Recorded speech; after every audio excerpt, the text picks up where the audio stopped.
The king's words cut through the room like the strike of a gavel, shattering the suffocating tension that had settled in the air.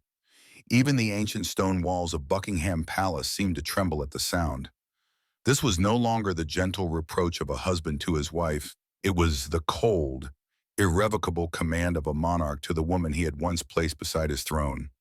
Behind those words lay a truth few could have imagined. King Charles III had uncovered evidence that Queen Camilla had secretly diverted part of Queen Elizabeth II's personal fortune and priceless heirlooms treasures inextricably tied to the history and legacy of the House of Windsor for the private gain of the Parker Bowles family. The leak, whispered from within the palace itself, landed like an earthquake in royal circles. This was not merely overstepping one's authority, it was a betrayal of the trust Charles had placed in Camilla for decades.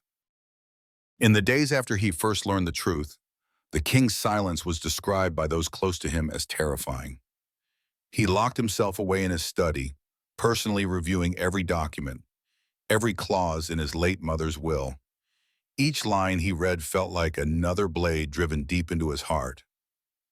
In the world of royalty, where every detail is orchestrated to maintain a flawless public image, this revelation was the equivalent of a bomb detonating in the heart of the monarchy. If exposed, it would not only ruin Camilla's reputation, but also undermine the credibility of the entire British royal family. And so, in one decisive moment, Charles made an irreversible choice: strip Camilla of all royal privileges and order her to leave the palace immediately. That afternoon, Buckingham Palace was cloaked in an unusually heavy stillness. The echo of guards' boots on the marble corridors mingled with the steady tick of a grandfather clock, each beat counting down to a fateful moment. In his study, Charles sat behind a weathered oak desk, the dim light from a tall window falling across a neat stack of files stamped "Confidential." Normally, the king was methodical about reviewing the royal family's financial reports, but something compelled him to open this folder before his secretary could even explain. The first page appeared ordinary enough, just inventories of jewelry and assets. But on the second page, his brows drew together. There, in black and white, were official records confirming the transfer of ownership of certain priceless items, including crowns and diamond sets once synonymous with Queen Elizabeth II, into a private trust named the Parker Bowles Heritage Trust. Even more staggering, the next list revealed vast rural estates stretching across tens of thousands of acres, once part of the royal family's conservation holdings, now reassigned to individuals in Camilla's personal circle. Charles leaned in, scrutinizing each signature. They were not his. They were Camilla's, accompanied by the red seal of senior officials who had long been counted among her confidants. Each line was like a chisel against the stone of his mind. Each figure, an irrefutable testament to a brazen abuse of authority. It was as though someone had quietly stolen a piece of the monarchy's very soul while he still sat upon the throne. Flipping through more pages, the king found records of antique furniture, historic paintings, and artifacts from the royal collection, not merely valuable, but steeped in the memory and history of generations, also reassigned through subtle legal maneuvers. All of it had happened silently, without a single formal meeting or official approval.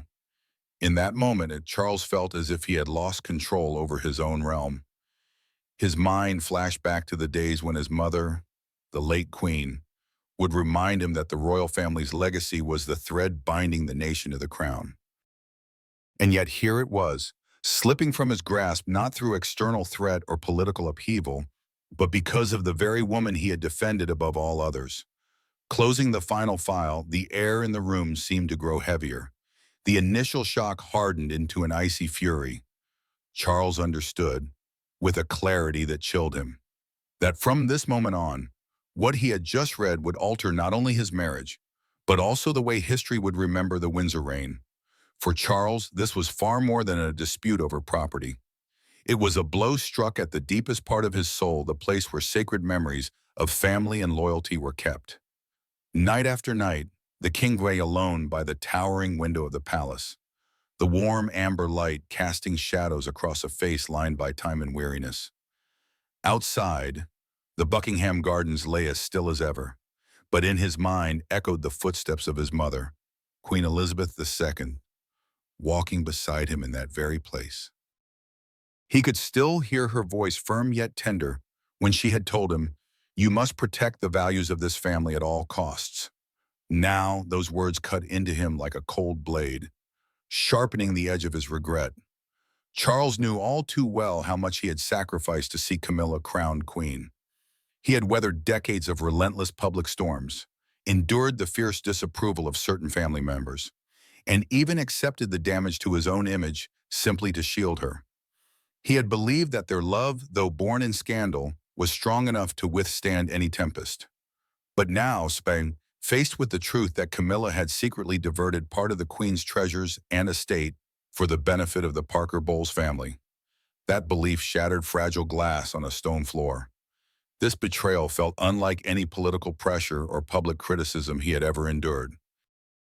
It came from the one person he loved and trusted completely, the woman he had lifted from the fringes into a position of power beside the throne. He was not only furious at the overreach, he was wounded by the brutal truth it revealed. Camilla had placed the interests of her own kin above the legacy and honor of the House of Windsor. In his eyes, that was a line that could never be crossed. Beneath the anger, a numb, paralyzing pain took root.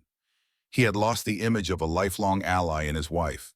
He had lost the faith that love could rise above power, duty, and calculation. And perhaps most painfully, he felt he had betrayed the promise he had made to his mother, the promise to preserve the dignity of the crown. Charles understood that the cost of this betrayal would not be measured merely in a broken marriage.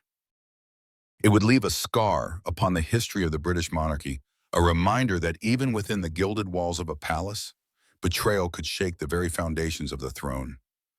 That evening, Clarence House, usually serene and stately, was suffused with a suffocating heaviness. Golden light from the high ceiling fell onto the long wooden table where Charles sat upright, fingers interlocked, eyes fixed and unblinking. Camilla entered, her heels tapping softly against the polished floor. Yet the sound seemed unnaturally loud, as though the tension in the air had slowed every movement. "Is there something you want to say?" Camilla began, striving for a calm tone, though the faint twitch at her lips betrayed her. Charles did not answer at once. Instead, he pushed a file across the table, its pages dense with figures and signatures. "How will you explain this?" His voice was low, but each word landed with the weight of a gavel against wood. Camilla glanced briefly at the papers, then lifted her chin. "It's simply a sensible arrangement for preservation. I did it for the royal family." But Charles's gaze did not waver. He leaned forward, his voice heavier. "For the royal family or the Parker Bowles family?"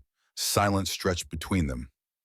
She searched for a defense, speaking of the need to allocate assets, of items of little value to the crown, but significant to her personally. Yet every word fell against a wall of cold indifference. Charles did not erupt as she had feared. Instead, there was the chilling quiet that comes only when trust has already died. He rose and walked to the window, staring out at the darkened courtyard. His voice, slow and bitter, filled the room. "I gave up everything so you could be here. I did what the world thought was wrong because I believed in you. And this is how you repay that trust." Camilla's hand tightened on the back of her chair, but she held her composure. She knew that any plea now would echo hollow in a room that had lost all warmth. The conversation ended not with shouting, but with a silence so deep it closed the door on an entire chapter of their lives. Charles turned, his gaze no longer seeking explanation, only delivering a cold verdict. "From this moment, you will no longer be here." Without protest, Camilla rose, wrapped her coat around her shoulders, and walked out, leaving behind a distance that nothing could ever bridge again. In that moment, Clarence House was no longer the home of a love that had endured the ages. It became the scene marking the collapse of an alliance that had weathered the storms of public opinion, only to be undone by the very hand within its own walls. What Charles had uncovered was merely the tip of a carefully calculated scheme. According to sources close to the matter, Camilla, together with her sister, Annabelle Elliott, and her two children, Tom and Laura, had quietly drawn up a plan to exploit loopholes in the management of royal assets. The goal was not simply to acquire a few valuable items, but to build an entirely separate legacy, detached from Windsor, that would secure the Parker Bowles family's wealth and influence for generations to come.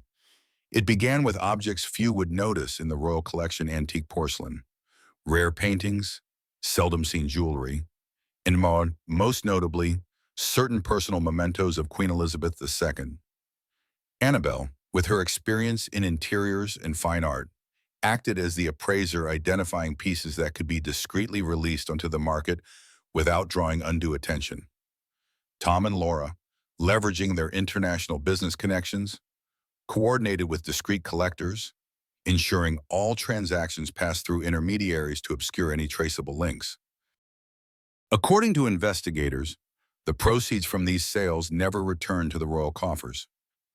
Instead, the funds were routed through multiple accounts, eventually consolidating into a private trust under the name of an offshore shell company.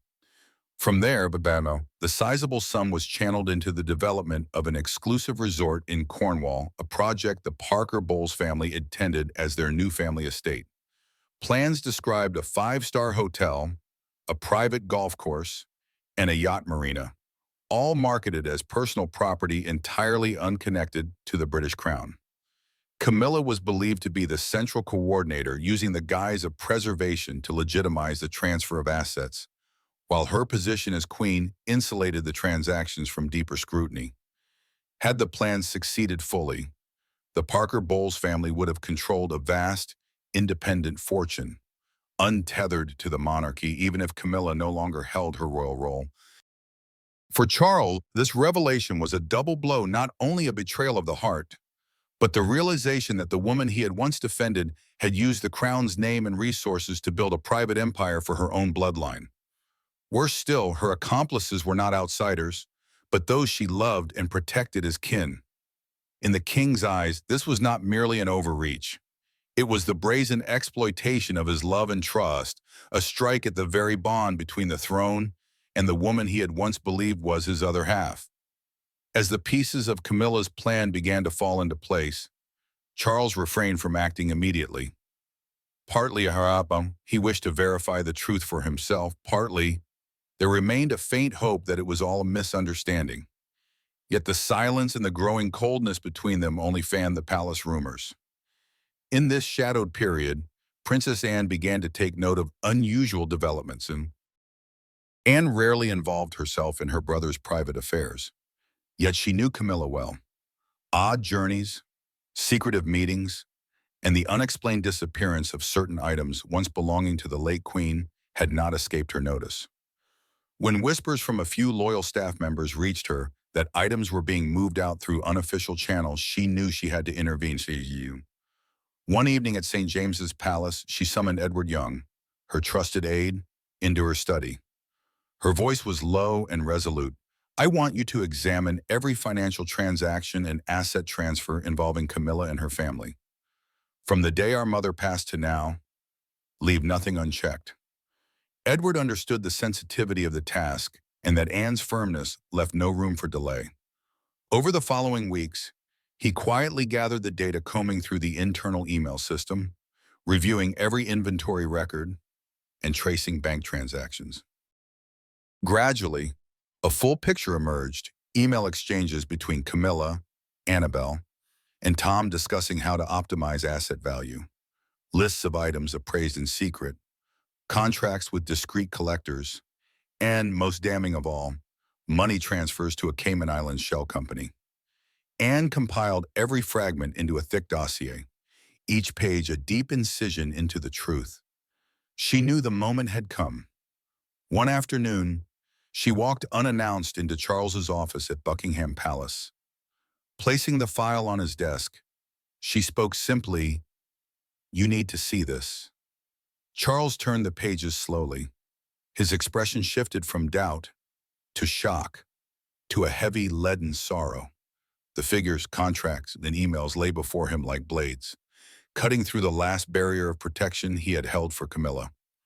As Charles closed the dossier, he remained silent for a long time. Anne held his gaze, then spoke softly yet with the weight of a verdict. You know what must be done. Long after Anne had left the room, Charles sat unmoving, the dossier still on his desk like a lead weight pressing down on his thoughts. Every word, every piece of evidence haunted him, bringing with it the image of his late mother and her words of counsel. There was nothing left to defend, no room for doubt. That night, he instructed his office to arrange an emergency meeting at Buckingham Palace for the following morning, summoning only two people he trusted without question, Princess Anne and Prince William. The small conference room in the West Wing, usually reserved for private discussions, was locked tight. Pale light streamed through the tall windows, falling across the deep green carpet and casting an atmosphere at once solemn and suffocating. Anne sat upright, her eyes sharp and unyielding. William, brows furrowed, carried the quiet gravity of a man who knew the coming words would mark a turning point. Charles entered, his face betraying exhaustion, yet his eyes held a steeliness they had never shown before. I have read it all, he began, his voice low but resolute. There is no doubt. Camilla's actions have crossed a line no member of this family can be allowed to cross. He glanced at Anne, a silent gesture of thanks, then turned to William. We have a duty to protect the Queen's legacy and the honor of the House of Windsor, even if the price is the breaking of a personal bond. The air thickened as he continued. From today, Camilla will be removed from all royal duties. She will leave Buckingham and live in seclusion at Highgrove. No privileges, no access to royal assets. Every authority will be revoked. The palace will issue a short public statement, no details, but enough to make our position clear. William nodded slowly, his gaze a mix of empathy for his father and firm resolve. Anne's expression remained severe, not celebratory, but satisfied that action had been taken in time. Charles paused, then added, almost to himself, affection can be rebuilt, but once honor and legacy are lost, they can never be reclaimed. The meeting ended in silence. No further words were needed. They all understood this was a decision that could not be undone. Outside, the stone corridors of Buckingham still echoed with the footsteps of staff, but behind the closed doors, the fate of a queen had been sealed. And this time, Charles had chosen to stand with legacy over love. That day's decision was a spark small, but enough to ignite a fresh wave of criticism aimed squarely at Camilla. From the press to casual conversations on the street, the air grew heavy with suspicion and chill. The media wasted no time dredging up the more controversial chapters of her past, reviving the image of the other woman who had shattered Princess Diana's marriage. Faced with this quiet but pervasive isolation, Camilla chose silence. Yet her silence was read as defiance, fueling the public's harsh judgment. Some nights, it was said, she lay awake for hours, wondering whether the choices she had made were truly worth the price she was now paying. In private, though never openly, she admitted to a vague sense of regret. Still, the survival instincts and pride of a woman who had clawed her way from the shadows to the throne would not allow her to bow her head fully in remorse. She justified it all to herself that her love for Charles had been an unstoppable current, and that everything else was simply the hand of a cruel fate. But whatever her words, public sympathy was scarce. Bitter commentary in the press, the watchful stares during rare public appearances, these slowly eroded her strength.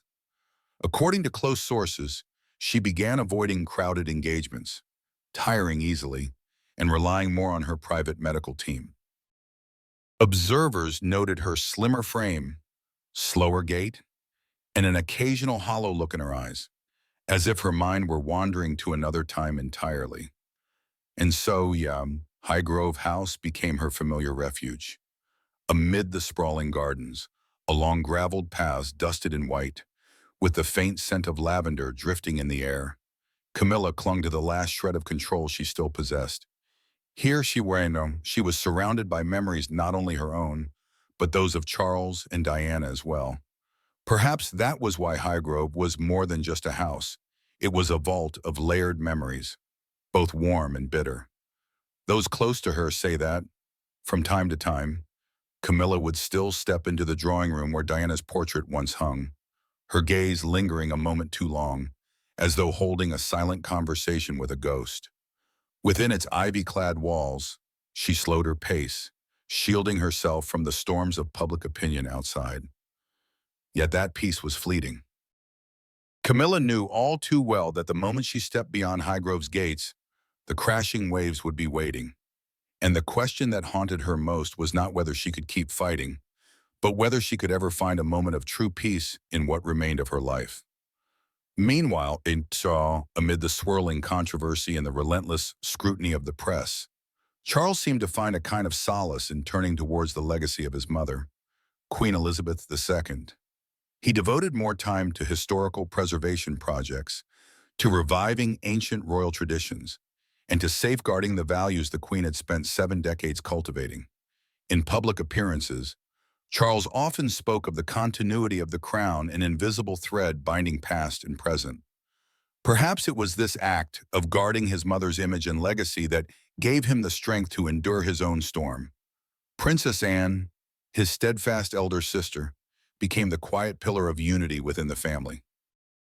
She not only maintained her own relentless schedule of engagements, but also skillfully bridged the gaps between estranged members. She understood that without unity, the preservation of the crown's heritage could easily crumble. Her presence at royal events often brought a sense of steadiness and reassurance to the public, a reminder that some still held fast to the old principles. Prince William and Catherine, by contrast, adopted a different approach. They not only protected tradition, but sought to renew it, adapting it for a younger generation in a shifting society. William frequently stressed that values like duty, humility, and service to the community must remain, but should be expressed in a language that resonated more closely with the public.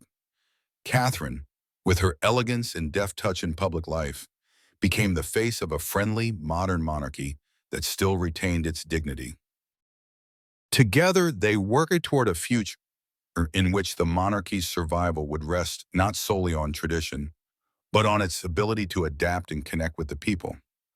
The harmony between William and Catherine has been hailed as something Charles and Camilla never quite achieved, and in the eyes of many, they are the bridge carrying the crown into a new era without severing its roots. From the torrent of criticism and the ever-watchful eyes of the public, this entire affair became a mirror reflecting the fragility of loyalty and the razor-thin line between duty and personal ambition. Inside the royal household, there was a shared understanding those who put personal gain above the honor of the family would inevitably pay the price. Ambition can be a driving force, but when it crosses the line, it becomes a blade that severs the bonds of trust woven over generations. This episode was not a mere scratch on the monarchy's image, but a searing reminder that every action, whether by a senior royal or someone on the fringes, can ripple outward to touch the collective legacy. Crucially, this time, instead of allowing division to spiral as it had in the past, the royal family chose another path. They stepped out before the public as a united front, methodically shifting the narrative. Images of the key members side by side, smiling, attending major events together, all served as a clear message: the inner circle remains solid, ready to protect its own. This unity did not appear out of thin air. It was forged from painful lessons of decades past, especially the time following Princess Diana's death, when rifts and suspicion nearly toppled the monarchy's credibility. This latest crisis became not only a media storm, but a test of the family's resilience, and the outcome was telling. Personal differences may still smolder, but when the crown's honor is on the line, every member knows to put aside the I for the sake of the we. In doing so, they turn crisis into an opportunity, reaffirming their pledge to safeguard the history and core values the monarchy has represented for centuries. The message to the public could not be clearer. Royal family is not a collection of individuals, but an institution upheld by loyalty, discipline, and a deep sense of duty to the nation. This was no passing scandal. It was a mirror held to the very heart of the monarchy, exposing the delicate boundaries between loyalty and betrayal. In a family that prizes honor and tradition above all else, any act driven by unchecked ambition has the potential to be devastating. Outsiders might dismiss it as a simple power struggle, but for the crown, it was a crack in the polished facade they have spent centuries perfecting. The painful lesson here was stark loyalty cannot exist only in words or ceremonial gestures. It must be proven through action, through the readiness to put the greater good above the self. When ambition takes the lead, it not only endangers the individual, but draws the entire institution into the whirlpool of controversy and doubt. In this case, the cost was high reputations tarnished, trust shaken, and rifts within the family brought into sharper focus. Yet what surprised many was the way the monarchy chose to weather the storm. They did not engage in public condemnation, nor allow the matter to fade quietly into obscurity. Instead, they used it as a chance to reassert the values they have always claimed as their own. Public engagements increased in frequency, with royals appearing together in a display of unmistakable solidarity, offering the image of a family whose conflicts had been laid to rest. The public saw smiles, handshakes, and moments loaded with symbolism such as two figures long rumored to be at odds now standing shoulder to shoulder, conversing warmly. Whatever had been said behind the palace's closed doors remained unknown, but the message radiating outward was crystal clear. No single individual, no matter their rank, would be allowed to shake the foundations of history and values that the monarchy stands upon. These values are not merely about grandeur, authority, or centuries-old rituals. They embody the belief that every member, from the heir to the throne to those in more modest positions, carries the responsibility of safeguarding the image and spirit of the monarchy. Once that spirit is broken, the credibility of the entire institution stands in jeopardy. That is why unity is not a tactical choice, but a matter of survival. This latest incident also stirred public memories of past moments when the royal family faced similar crises. Each time, they weathered the storm by closing ranks, restoring trust, and, most importantly, sending a clear message: tradition will always be defended. No matter how rapidly the world outside changes, the monarchy strives to remain a steadfast pillar, immovable and enduring. Ultimately, this affair became a stark reminder to both those inside the palace and those watching from the outside that power and prestige only endure when upheld by loyalty and sacrifice. Strip away those two elements, and all the outward splendor will crumble in an instant. In this case, the royal family chose to turn a crisis into living proof of the strength of unity, a message they clearly intend the world to remember. And if you'd like to continue delving into the shadows, the untold scandals that have shaken the House of Windsor, make sure to support the channel by liking, sharing, subscribing, and leaving your thoughts in the comments. What do you think lies ahead for Britain's most powerful family in the wake of this upheaval? Don't miss our next video, where we'll lift the veil on another royal scandal you may never have heard of, one that could very well change the way you think about everything you thought you knew.